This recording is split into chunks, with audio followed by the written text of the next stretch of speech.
Psalm 12. To the chief musician upon Sheminith, a psalm of David.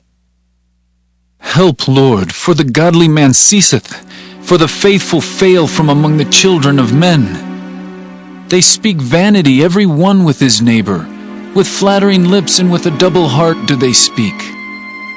The Lord shall cut off all flattering lips, and the tongue that speaketh proud things, who have said, With our tongue we will prevail, our lips are our own. Who is Lord over us? For the oppression of the poor, for the sighing of the needy, now will I arise, saith the Lord. I will set him in safety from him that puffeth at him. The words of the Lord are pure words, as silver tried in a furnace of earth, purified 7 times. Thou shalt keep them, O Lord, thou shalt preserve them from this generation forever. The wicked walk on every side when the vilest men are exalted. Genesis chapter 38. And it came to pass at that time that Judah went down from his brethren and turned in to a certain Adullamite, whose name was Hira. And Judah saw there a daughter of a certain Canaanite, whose name was Shua. And he took her and went in unto her. And she conceived and bare a son, and he called his name And she conceived again and bare a son, and she called his name Onan. And she yet again conceived and bare a son, and called his name Shelah. And he was at Chezib when she bare him. And Judah took a wife for his firstborn, whose name was Tamar. And Judah's firstborn, was wicked in the sight of the Lord, and the Lord slew him. And Judah said unto Onan, Go in unto thy brother's wife, and marry her, and raise up seed to thy brother. And Onan knew that the seed should not be his. And it came to pass, when he went in unto his brother's wife, that he spilled it on the ground, lest that he should give seed to his brother. And the thing which he did displeased the Lord, wherefore he slew him also. Then said Judah to Tamar his daughter-in-law, Remain a widow at thy father's house, till Shelah my son be grown. For he said, Lest peradventure he die also, as his brethren did. And Tamar went and dwelt in her father's house.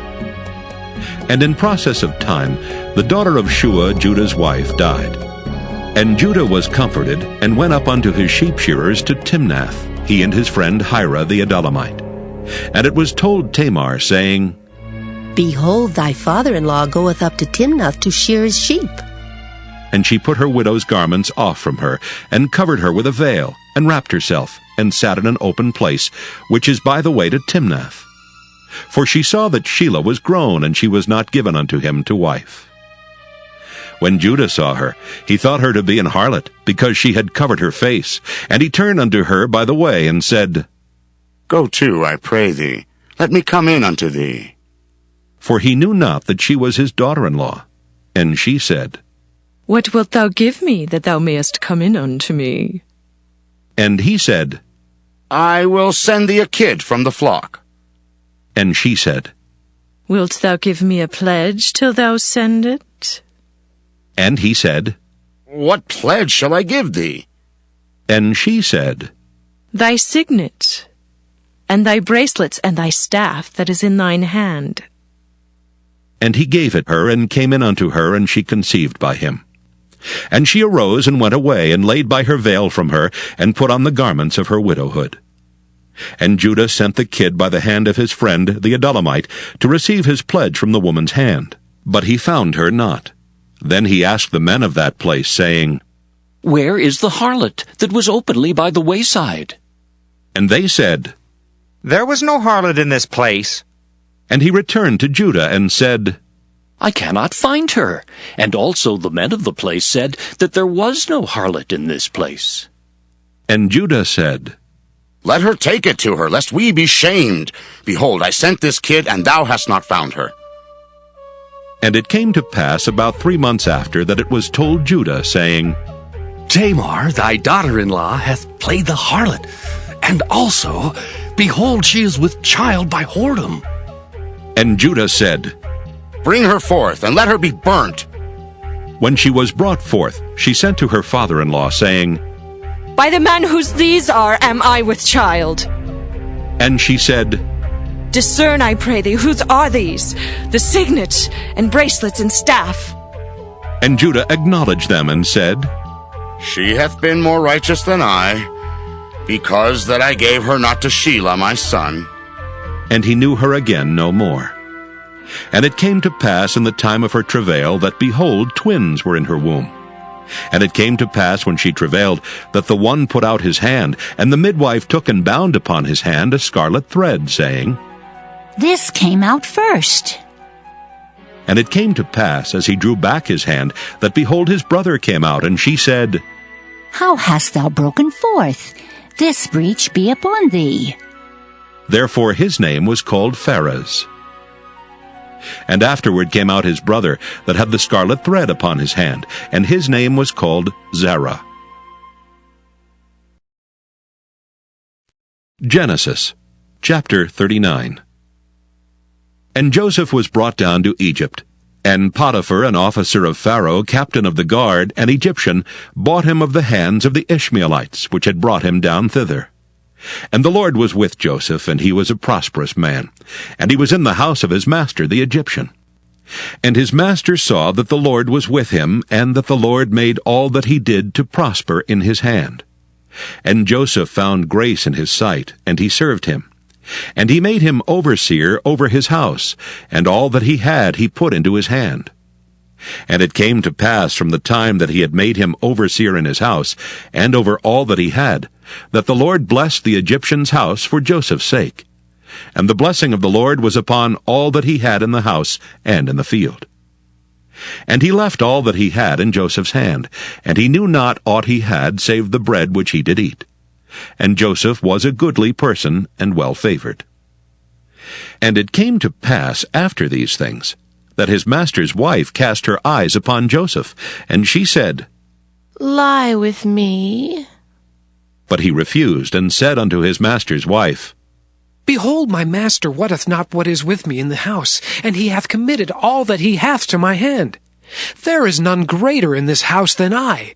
Neither hath he kept back anything from me but thee, because thou art his wife.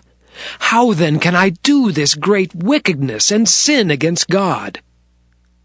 And it came to pass, as she spake to Joseph day by day, that he hearkened not unto her to lie by her or to be with her. And it came to pass about this time that Joseph went into the house to do his business, and there was none of the men of the house there within. And she caught him by his garment, saying, Lie with me. And he left his garment in her hand, and fled, and got him out. And it came to pass, when she saw that he had left his garment in her hand, and was fled forth, that she called unto the men of her house, and spake unto them, saying, See, he hath brought in an Hebrew unto us to mock us. He came in unto me to lie with me, and I cried with a loud voice. And it came to pass, when he heard that I lifted up my voice and cried, that he left his garment with me, and fled, and got him out.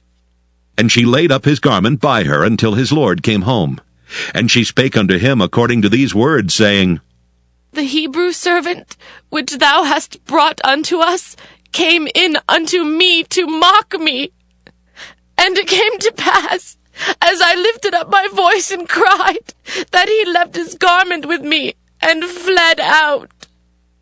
And it came to pass, when his master heard the words of his wife, which she spake unto him, saying, After this manner did thy servant to me, that his wrath was kindled. And Joseph's master took him, and put him into the prison, a place where the king's prisoners were bound, and he was there in the prison. But the Lord was with Joseph, and showed him mercy, and gave him favor in the sight of the keeper of the prison. And the keeper of the prison committed to Joseph's hand all the prisoners that were in the prison, and whatsoever they did there, he was the doer of it. The keeper of the prison looked not to anything that was under his hand, because the Lord was with him, and that which he did, the Lord made it to prosper. Genesis, chapter 40. And it came to pass after these things that the butler of the king of Egypt and his baker had offended their lord the king of Egypt. And Pharaoh was wroth against 2 of his officers, against the chief of the butlers and against the chief of the bakers. And he put them in ward in the house of the captain of the guard into the prison, the place where Joseph was bound. And the captain of the guard charged Joseph with them, and he served them, and they continued a season in ward. And they dreamed a dream, both of them, each man his dream in one night, each man according to the interpretation of his dream, the butler and the baker of the king of Egypt, which were bound in the prison. And Joseph came in unto them in the morning, and looked upon them, and behold, they were sad. And he asked Pharaoh's officers that were with him in the ward of his lord's house, saying, Wherefore look ye so sadly today? And they said unto him, We have dreamed a dream, and there is no interpreter of it. And Joseph said unto them, Do not interpretations belong to God? Tell me them, I pray you. And the chief butler told his dream to Joseph, and said to him, In my dream, behold, a vine was before me, and in the vine were 3 branches, and it was as though it budded, and her blossoms shot forth, and the clusters thereof brought forth ripe grapes. And Pharaoh's cup was in my hand, and I took the grapes, and pressed them into Pharaoh's cup, and I gave the cup into Pharaoh's hand. And Joseph said unto him, This is the interpretation of it. The 3 branches are 3 days. Yet within 3 days shall Pharaoh lift up thine head, and restore thee unto thy place. And thou shalt deliver Pharaoh's cup into his hand, after the former manner when thou wast his butler. But think on me when it shall be well with thee, and show kindness, I pray thee, unto me, and make mention of me unto Pharaoh, and bring me out of this house. For indeed I was stolen away out of the land of the Hebrews, and here also have I done nothing that they should put me into the dungeon. When the chief baker saw that the interpretation was good, he said unto Joseph, I also was in my dream, and behold, I had 3 white baskets on my head, and in the uppermost basket there was of all manner of baked meats for Pharaoh.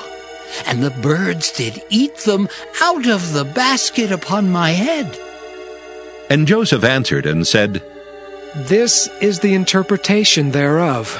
The 3 baskets are 3 days.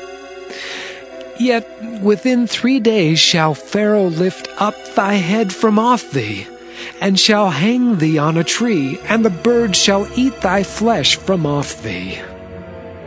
And it came to pass the 3rd day, which was Pharaoh's birthday, that he made a feast unto all his servants, and he lifted up the head of the chief butler and of the chief baker among his servants. And he restored the chief butler unto his butlership again, and he gave the cup into Pharaoh's hand. But he hanged the chief baker, as Joseph had interpreted to them. Yet did not the chief butler remember Joseph, but forgat him.